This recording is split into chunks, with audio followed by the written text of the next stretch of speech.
Et on pige, tu dis Copain, copine. Camisa. Je sais pas. Copain, copine. Les relations amoureuse, voilà. Ouais. Bon, mais amoureux, c'est cool. Je sais pas quoi dire. Là.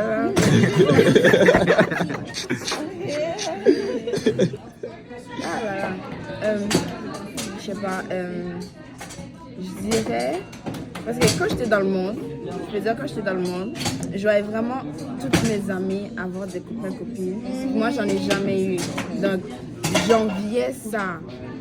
Mais quand je voyais genre leurs relations puis leurs problèmes, j'étais comme. C'est ça. Je voudrais juste ça pour genre être. Juste pour les bons côtés. Ouais, c'est ça. Après ça, je peux juste me débarrasser de ça. Mais quand je suis venue à l'église, c'est là que j'ai vraiment genre compris c'est quoi copain-copine. Genre, c'est quoi genre le rôle de copain-copine. C'est pas seulement genre on date pour comme 2 mois, 3 mois. Après ça, je change de personne. Moi, je dis, comme mon pasteur, j'en prêche toujours, les copains-copines, ça n'existe pas. Les copains-copines, ça n'existe pas. Si tu aimes quelqu'un, c'est pour te marier. C'est pas pour je veux juste venir, ok, on s'affiche sur les réseaux sociaux, puis on sait même pas, genre, qu'est-ce qui se passe next. Genre, notre relation va où? Est-ce que le pasteur est au courant? Est-ce que Dieu aussi est au courant? Ou bien c'est juste, genre, la chair humaine qui est, genre, dans cette relation. Amen, amen. Donc, je dirais pour copain-copine, ça n'existe pas. C'est vraiment comme dans la Bible, ça dit genre, pour aller avec quelqu'un, c'est pour le mariage. Dieu, genre, met l'encadre du mariage, pas l'encadre du genre. C'est ça. Parce qu'il y en a beaucoup que si tu as un copain-copine avant, puis il n'y a pas le mariage après, ça va juste aller à des trucs qu'on ne veut pas. Ça va aller à des trucs de l'adultère, ça va aller à des trucs qui vont à l'encontre de la parole de Dieu. Puis ça peut genre jouer sur notre âme aussi. Puis aussi, comme on dit, quand quelque chose se passe avec quelqu'un, c'est genre une moitié de ton âme qui va avec cette personne-là. Donc, vaut mieux juste genre te préserver puis attendre dans le cadre que Dieu veut que tu sois pour genre pouvoir genre avoir ton mari, pas copain, copine, mari, femme. Voilà, c'est ça. Voilà. C'est ça. Ouais, je veux rajouter quelque chose. Quand t'as parlé d'âme, oh, il y a tellement de gens in our generation that don't understand. That's why it's important to wait till marriage. And I'm going to say it again. C'est important d'attendre au mariage parce que beaucoup pensent que attendre au mariage, oh, juste parce que la Bible dit, on doit faire. Ouais, mais pourquoi on doit attendre au mariage? Ben parce qu'il faut attendre. Ouais, mais pourquoi? Ben parce que Dieu l'a dit. Non, there is a reason why. Quand Dieu dit que ce soit les 10 commandements ou peu importe, quand Dieu dit de ne pas faire quelque chose, c'est une protection. On appelle ça péché parce que tu as raté la cible et tu t'exposes à quelque chose que Dieu veut te préserver de. When God tells you to wait till marriage, it's because c'est écrit dans la parole, le mari et la femme et le mari. Le mari et la femme s'attachera et deviendront une seule chair. But if y'all are not married, and not married, it's not just a piece of paper. C'est une alliance que tu fais devant Dieu, c'est spirituel. Et si tu n'es pas marié and you not wait till marriage, soul ties, il y aura des addictions qui peuvent venir de ça, la culpabilité et soul ties, les problèmes de la personne. Les esprits qui tourmentent cette personne-là, they're gonna come for you, baby, get ready. Because they're gonna come for you. This is spiritual, c'est un acte spirituel. Et même ceux qui ne sont pas chrétiens le disent eux-mêmes, que like, les relations, les rapports, c'est quelque chose de spirituel. C'est ton corps, âme et esprit qui se connectent avec la personne. And if you're not ready to marriage, tu n'as pas la présence de Dieu dans cet acte-là, tu le fais out of the presence of God. Et quand quelque chose est fait out of the presence of God, c'est là qu'il y a des conséquences, and they call it sin. Because it's out of the presence of God. Et c'est pour ça que c'est important de se préserver mutuellement, parce que justement, il n'y aura pas de soul ties. Et à un moment donné, je regardais une vidéo, et c'était une vidéo humoristique, mais ça m'a tellement fait réfléchir. Le gars, il demandait à Dieu, ah Seigneur, voilà, j'ai une carrière, je te sers depuis quelques années, je suis prêt, pourquoi je ne suis pas mariée? le Seigneur a dit pas marié, t'es marié avec Laetitia, Sarah, Déborah, Esther. Là, il était comme, mais de quoi tu parles? Mais c'était toutes les femmes qu'il a connues avant d'être chrétien. And if you have soul ties with someone, you have to break it. You have to break it parce que dans le spirituel, c'est comme si t'es marié avec ces gens-là. Mais comment tu peux break it? In the name of Jesus. Tu Genre, prononces, tu tu peux dis. te pardonner. Mais pas nécessairement, c'est juste de. Même si tu n'es plus en contact avec ces gens-là, tu dis, tu sais quoi, in the name of Jesus, c'est quelque chose de spirituel. Tu ne peux pas le briser de manière mentale ou de manière physique. C'est vraiment, tu pries, tu demandes, tu dis comme, c'est quoi Seigneur, je pense que j'ai eu un sautage avec ces personnes-là. Parce que j'ai fait des choses avant le mariage. God, I'm asking you to break that soul ties in the name of Jesus. Fait que tu vas continuer à te préserver pour la bonne personne que Dieu te. Si je peux rajouter quelque chose, il y a de ces liens que tu vas briser. Ça dépend. Il y a beaucoup, est-ce que je vais dire il y a beaucoup de choses, en tout cas, il y a de ces liens qui vont naturellement être brisés dans ta vie quand tu es au Seigneur au moment du baptême. Ouais, ça c'est vrai. Il y en a qui vont être brisés tout au long du processus, c'est-à-dire après le baptême, tu es enseigné, tu es de vivre pour Dieu, petit à petit ça va être brisé. Il y en a que tu vas devoir prier pour, tu vas lever la voix. Peut-être même demander à une amie de venir prier avec toi, regarde, il y a telle difficulté ou telle chose, tel lien que je ressens sur moi. Viens prier avec moi parce que je veux que le Seigneur brise ses liens dans ma vie. Fait que, ouais. Et il va le faire. Don't worry. Si je peux rajouter aussi, puis ça peut aller dans l'extrême. Imagine, tu as eu une relation avec quelqu'un, puis tu as eu un enfant avec cette personne. Puis avec toutes les. Imagine, genre, sa famille t'aime pas, tout ça. Mais tu restes toujours, genre, vouloir aller avec cette personne, même si cette personne, genre, te fait du mal et tout. Mais tu veux tellement, genre, vu que vos liens sont tellement, genre, ancrés ensemble, tu veux quand même aller vers cette personne-là, même si, genre, ça fait pas bien, genre, soit physique ou émotionnel, tu veux quand même aller vers cette personne. Donc, moi, je dis que tu peux briser le lien, mais tu peux pas juste genre faire une prière que oh Seigneur, je prie que tu brises ça parce que déjà vous avez un enfant ensemble et vous êtes en sautage. Il faut vraiment genre que tu te mets aussi dedans que genre je décide aujourd'hui que je veux briser cette chose-là, je veux briser. C'est pas seulement Dieu qui va faire genre ok. Je brise ça, c'est toi aussi qui dois vouloir parce que Dieu veut, mais toi aussi tu dois vouloir. C'est ça, tu dois mettre ton effort. Tu ne peux pas dire genre, ok, je prie, je brise, après ça, 2 jours plus tard, tu vas à la même place que genre, tu t'étais. Tu retournes dans ton ex. C'est ça. And that's why God created us with free will. Dieu, Dieu dans son ensemble, dans son entièreté, dans sa gloire, a limité volontairement son propre pouvoir en nous donnant notre propre volonté de choisir le bien ou le mal. S'il nous aurait déjà comme automatisé à faire le bien, Dieu aurait encore plus, je veux dire, mais il a accepté de limiter son pouvoir pour que nous, on puisse avoir la connaissance, mais pour que nous, on puisse justement comme avoir le droit de choisir, ok, est-ce qu'on fait le bien ou le mal. Et quand we have free will, c'est pas juste le bien ou le mal, mais de prendre des décisions. Oui, c'est notre décision de savoir, ok, j'ai plus envie de ça, so I'm going to break those soul ties, tu vois. Parce que you know it does not come from God. Parce que soul ties, c'est comme si ça te détruit de l'intérieur, tu vois. Parce que tu n'es plus capable de let go of that person, you always think about that person. Même si c'est un ami.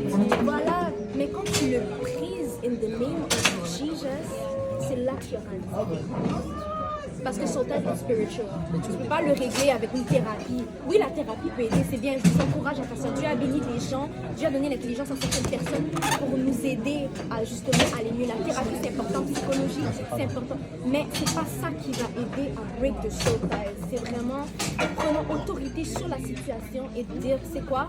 I'm going to speak life and I declare in the name of Jesus the soul ties.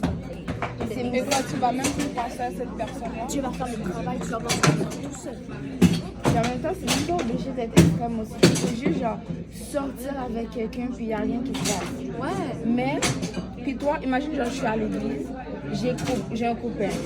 Puis après ça, oh, ça fait genre 3 ans. Un exemple, pardon. Une autre fille. Oui, une autre fille. Ça va dire une autre fille. Une autre fille, pardon. Une autre fille. J'aurais dit une autre fille. Il a un copain à l'église, pardon. Mais ça peut être genre comme, on peut dire innocent. cette personne a un copain, mais c'est innocent, mais font rien et tout, et tout, et tout. Mais toi, ça fait genre 3 ans que vous êtes ensemble, t'attends le mariage, mais le mariage n'arrive pas. Puis boum, genre, imagine, genre, peut dire, genre, quelques mois après, cette personne-là se marie avec une autre personne. Ça, c'est fait au... Oui, c'est ça. Puis toi, ça te fait mal. Hein. Même si tout le monde passe, ça va te faire mal. Ça va te faire mal. Puis tu vas être là comme genre. Puis, surtout si tu t'affichais devant tout le monde que genre, ah, ok, j'ai un copain comme ça, j'ai une copine, j'ai un copain, j'ai une copine. Tout le monde savait que vous étiez ensemble. Mais vous attendez, toi, t'attends le mariage, mais le mariage n'arrive pas. Prends elle devant tout. Puis après ça, même si genre, le gars va faire, ou bien la fille va faire sa vie après avec la personne qui va se marier. Mais toi, tu es là, tu te blesses parce que tu n'étais pas dans le cadre que Dieu voulait que tu sois. Tu as décidé d'avoir un copain, mais ça vient aussi avec genre, les conséquences qui vont venir après. Si tu ne respectes pas le cadre de Dieu, c'est atterrir, c'est terrible. C'est vrai. Et j'aime tellement ce que tu as dit parce que des fois, le plan qu'on aura pour notre vie does not align with the plan that God has for our lives. Fait que c'est pour ça que moi, je prie souvent, je suis comme Seigneur, donne-moi les désirs de mon cœur. Je veux que ça soit accordé avec les désirs que tu veux pour ma vie. Amen. Parce que moi, je me connais. Je fais cette prière parce que moi, je me connais en tant que personne. Quand je veux faire quelque chose, je le fais. If I want to do it, je vais m'organiser pour le faire, tu vois. Mais je dis, si c'est pas dans ta volonté, je veux pas. C'est oui, des fois, comme. Des fois, Dieu nous met des tests pour qu'on puisse rester obéissant, mais je veux dire. Des fois, c'est important de se là, tu sais quoi, j'ai tel désir, Seigneur, mais if it's not your will, remove that right now, parce que je sais que c'est pas ta volonté pour le moment. Et c'est correct de prier comme ça, parce que aussi, tu acceptes de te soumettre, comme on a parlé, à la volonté de Dieu, tu vois. Et quand la personne vient, par exemple, il y a beaucoup de chrétiens, et même sur TikTok, des fois, ça m'énerve tellement.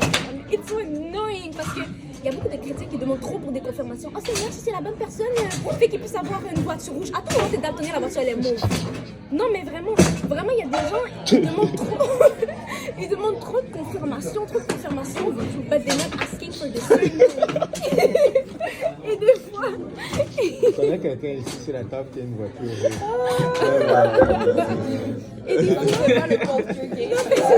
Et des fois, tu demandes pour des. Si c'est un bon homme, on fait la rampe. Mais non, c'est comme, tu sais, je veux dire, pourquoi tu vas demander pour des confirmations, Dieu va t'envoyer des confirmations, mais le diable va essayer de te dérouter. Il va envoyer des fausses confirmations. Là, tu vas te ramasser avec la confusion. Tu vas pas savoir ce qui vient de Dieu, ce qui ne vient pas de Dieu. Parce que you have a bunch of confirmation, but you don't know which one it's from God and which one it's not from, you know, from God. C'est pour ça que c'est tellement important de demander le discernement avant. Parce que quand les confirmations vont arriver, tu vas être capable de discerner si les confirmations viennent de Dieu ou si ça ne vient pas de Dieu. Fait que je trouve que, surtout discernement, ça te sauve beaucoup de problèmes. Beaucoup de problèmes. Si je peux rajouter, il y a quelque chose que je vois vraiment beaucoup sur les réseaux sociaux, que je suis comme, pourquoi? Il y a beaucoup d'applications date pour les chrétiens. Et à chaque fois, je vois ça, je suis comme... Pour les chrétiens. Non, je comprends parce que la Bible nous appelle à aller faire des disciples. Déjà, sur la parole de Dieu first, sur le kingdom de Dieu first, et après ça, tout ce que tu auras besoin va venir après. Pourquoi? Non, je te comprends. Je suis d'accord avec toi. I'm agree with you. Because what is that? What the hell is that? Like, let's be clear. Oui! Dating Christian. C'est pour tenter les gens. Je vais not tenter les personnes. La majorité des j'avais vu des commentaires, c'était comme y'all don't do that. That was my biggest heartbreak. Mais non, tu sais, Colin. Non, Colin, c'est pas mauvais mot ça. Ça c'est pas. Colin. Ah oui? Non, c'est l'autre mauvais mot. Je vais pas dire le mauvais mot. Mais Colin, je pense pas. Non, mais c'est Colin. Ouais, c'est ça qui. J'ai pas dit ça. Mais c'est un dérivé, tu vois. Jure? Ouais. Ah d'accord. C'est dérivé. Seigneur. Toi, tu connaissais? C'est ça que c'est un dérivé. Ah, wow. Ah, ok, ouais, c'est ça. Non, mais c'est un dérivé. C'est quoi je disais encore? À 14h, c'est un Tu parles des sites de rencontres. Ouais, les sites de rencontres pour chrétiens. On va effacer cette partie-là. Ouais. On va couper. C'est vrai, c'est vrai. Non, faut dire quelque chose avant de Mon partir. mari a tellement de connaissances. Non. Non, dire mais quelque chose. il faut pas, on sait qu'il faut pas, je sais pas quoi dire. Mais, ok. Je sais même pas quoi dire en fait. C'est juste que je sais qu'il faut pas en fait. Je sais pas. J'ai Peut-être ils veulent l'impression que savoir tout a comment. été dit en Ok, peut-être fait. ils veulent savoir. Alors, on parle du fait qu'il ne faut pas, mais c'est quoi la bonne façon? Ok. Ils veulent parler par exemple de notre processus, toi et moi. C'est quoi la bonne façon? La bonne façon, la voici. Toi la sœur, je vais parler d'abord pour les sœurs. Que tu vois le frère, que tu l'aimes ou que tu l'aimes pas. Ouais. Parce que si jamais ça sort et que c'est juste que ça paraît trop facile pour le gars. Il sait déjà que tu l'aimes, fait que il va pas faire beaucoup d'efforts, il va pas aller, on va dire, chasser. Fait que c'est pas ça qu'on veut en fait. Donc, le processus c'est ceci. L'homme il te voit. Mais là, tu parles de copain, copine. Non, moi je parle de la relation, comment arriver au mariage. Ok. L'homme il te voit, il voit que c'est pas assez différent que elle vit pour Dieu, je vis pour Dieu, je suis dans le ministère, je veux quand même une femme qui connaisse les voies du Seigneur. Là, il t'observe, il prend le temps de t'observer. Et s'il voit réellement que son cœur vraiment balance pour toi, il prie, il demande au Seigneur, bon voilà, Seigneur, mon cœur balance pour telle sœur, est-ce que vraiment c'est ta volonté? En tout cas, il fait sa prière perso, parce que là, tu ne sais rien. Après ça, il faudrait qu'il aille voir ton pasteur, pas son pasteur à lui. Il faudrait qu'il aille voir ton pasteur qui lui dit, pasteur, je suis intéressée à la sœur d'Achtel, par exemple. Et elle me plaît beaucoup, j'ai prié par rapport, je pense que c'est elle, mais j'aimerais aller la courtiser. Pourquoi est-ce qu'on instaure cela? C'est parce que, vous savez les gars, quand ils n'ont pas quelqu'un à qui rendre compte, un gars peut se lever, parler à tel en même temps. On les appelle les lanceurs de graines. C'est-à-dire qu'il vient, il lance ici pour voir si ça va semer. Il lance ici, c'est pas ça qu'on veut là. Et c'est pas ça qu'on veut. Du coup, s'il prend son courage, aller voir ton pasteur, c'est que déjà la chose est sérieuse. Ça montre le sérieux de la chose. Donc quand il parle à ton pasteur, il lui dit, et ton pasteur lui donne l'autorisation d'aller te courtiser. Là, dis que là, toi, la seule chose ne sait rien, tu es au courant de rien. Là, maintenant, il vient, il commence à te courtiser. Te courtiser, c'est-à-dire, tu finis le service, il te propose un lift. Ma soeur, tu veux que je te dépose, il fait un lift. Il t'a jamais accompagné avant, mais maison là, une il fois. commence bizarrement à te... Il y a un chilling à l'église. Venez, je vous sais, les sœurs, je vous sais. Mais il ne fait pas juste pour toi, il fait semblant de faire aussi. C'est ça. Oh, tel frère, c'est l'anniversaire de seul tel, n'oubliez pas. Offrez-lui un gâteau, mais c'est lui qui rappelle. Fait que ça, c'est des petits exemples. Mais il te dit petit à petit, s'approche parce que faut dire qu'on est nombreux à l'église, on ne voit pas tout le monde. Tu commences à s'approcher dans ton cercle d'amis.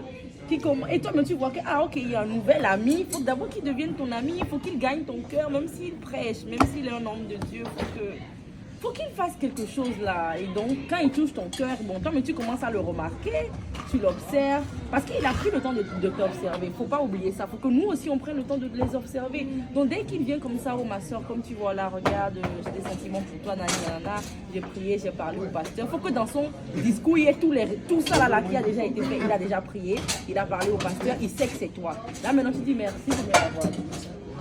Et tu vas prier de ton côté.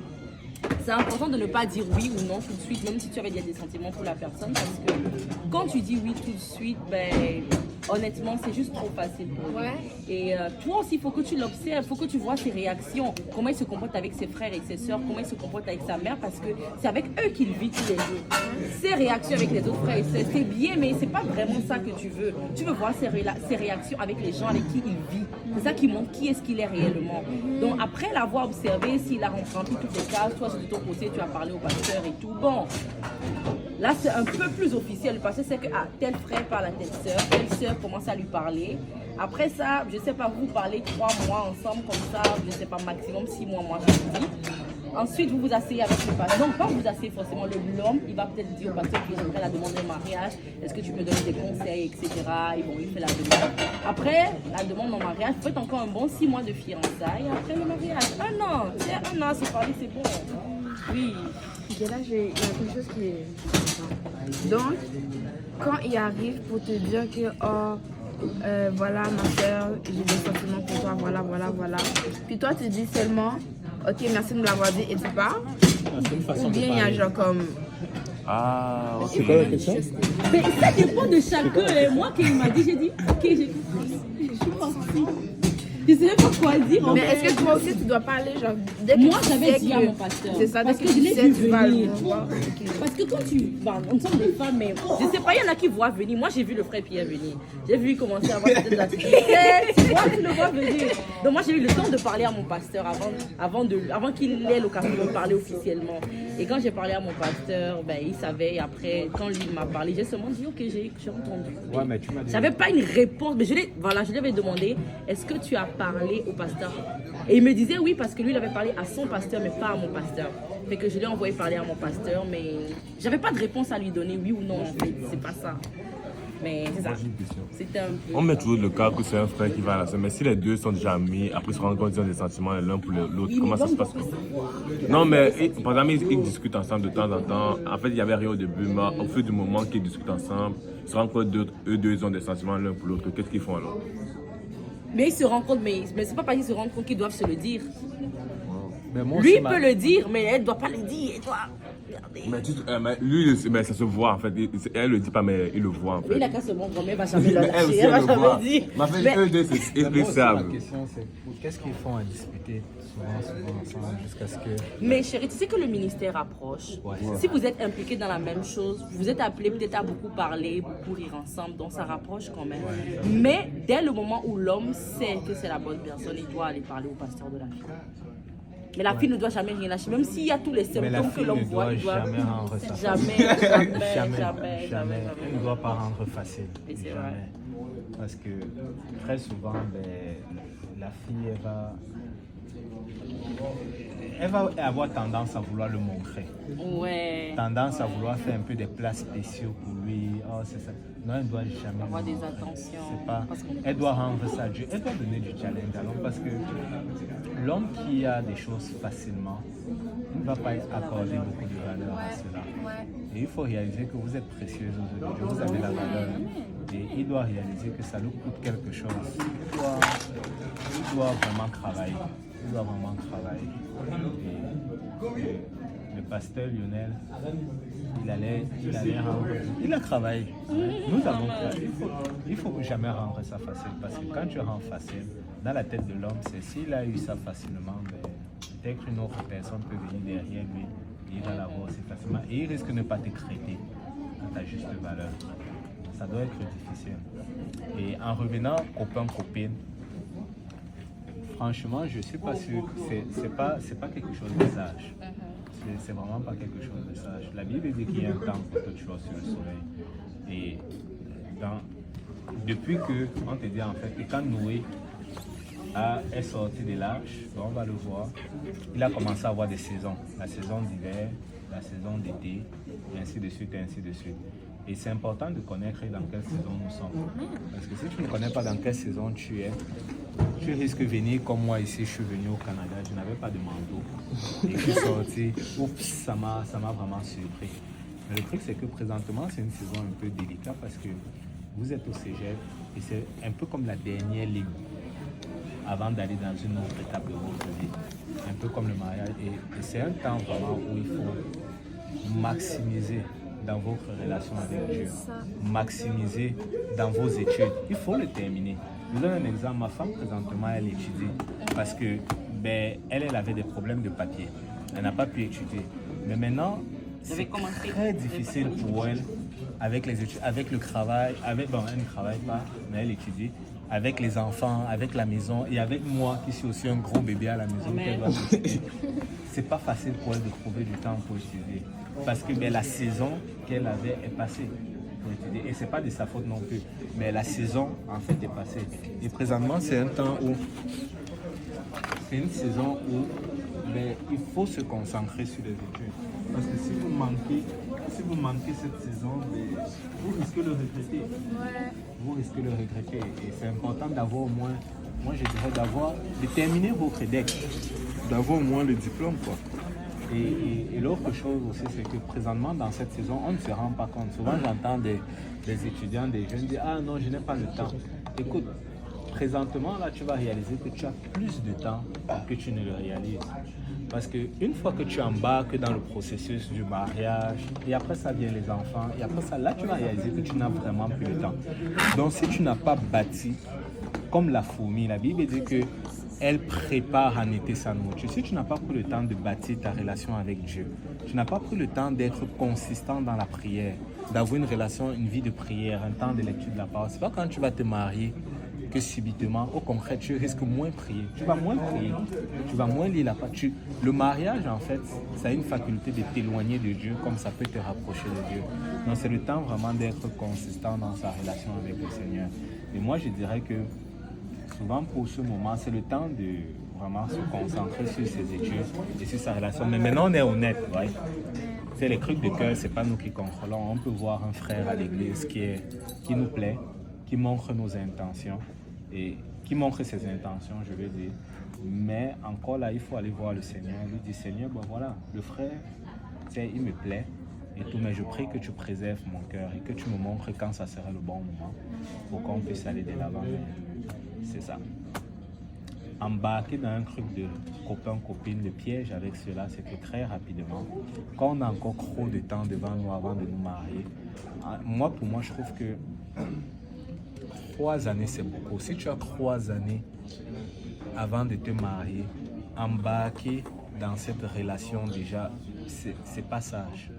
Tu risques de croire. Et même à ça, comme la sœur d'Ashley a dit tantôt, écoute, le gars va venir après ça, on ne sait pas, 3 ans c'est long. Tu risques d'entendre juste le pasteur Kaozi a dit, oh, telle personne va se marier tel jour. En passant, s'il était sur votre liste, barrez-lui. Il est plus pris, il est déjà pris. Écoute, ça va te faire mal. C'est mieux vraiment si 3 ans c'est trop long. 3 ans c'est vraiment trop long. Parce que aussi quand on embarque dedans très tôt, la tentation de tomber dans le péché est encore plus grande. En fait, parce que 600 heures de relation exclusive avec quelqu'un du sexe opposé mène au péché. Et moi, pour ma part, quand je suis allé vers ma femme, moi je ne savais pas trop comment ça se passe à l'église. Donc moi, quand ma femme a commencé à m'intéresser, j'ai prié. Après ça, je suis allé le voir, j'ai dit, tu m'intéresses. Elle m'a dit, est-ce que tu as vu le pasteur? Et j'ai dit non, moi je ne savais pas que ces choses-là, je t'aime, c'est pas le pasteur. Et elle a dit non, elle m'a rien dit, elle a juste dit que c'est mieux que tu parles au pasteur, mon frère, pour qu'il t'explique un peu comment ça se passe. Et là, je suis allé voir le pasteur. La première chose que le pasteur m'a dit, frère Pierre, est-ce que tu es prêt à la marier maintenant? Là, cette question m'a toujours bouleversé. J'ai réalisé, j'ai dit, oh c'est vrai. Je ne suis pas prêt à la marier maintenant. Je lui ai dit dans quoi alors je voulais m'embarquer. Parce qu'il me dit, j'ai dit non. Parce que j'étais en train, il me dit non, tu as encore combien d'années avant de finir tes études? J'ai dit j'ai 2 ans. Et il m'a dit écoute, regarde, ce que tu vas faire, c'est que finis d'abord tes études et après tes études, on va s'en reparler. Mets ça sur la glace et après cela, on va s'en reparler. Et quand j'ai fini mes études, dès que j'ai fini mon cours, le dimanche, j'étais à l'église en train de toquer dans le bureau du pasteur. Pasteur, j'ai terminé mon dernier cours, donc là je peux aller de l'avant. Et j'ai compris par la suite qu'il voulait nous préserver parce que j'avais encore le temps. Et pendant que, et je vais vous dire la vérité, quand j'étais à mes cours, les 2 années là, pendant le temps où je finissais mes études, c'est là où mon Dieu, il y a toute forme de tentation. Écoute, le diable, il envoyait toute forme de trucs. Je recevais même des messages, littéralement des sœurs, qui me disaient clairement qu'elle était intéressée par moi. Elle me demandait est-ce que je ne suis pas intéressé. Et je priais vraiment, Seigneur, garde mon cœur. Tu m'as montré une personne et c'est elle, ça va être elle. Parce que 3 années, c'est long. Tu ne sais pas qu'est-ce qui peut arriver. C'est mieux de ne pas t'embarquer là-dedans trop tôt. C'est ça. Moi, j'ai fini, j'ai fini. À tes souhaits, chérie. Et en passant, juste pour vous dire, la vidéo va aller chez le pasteur Yannick. Il faut couper la partie. Ouais.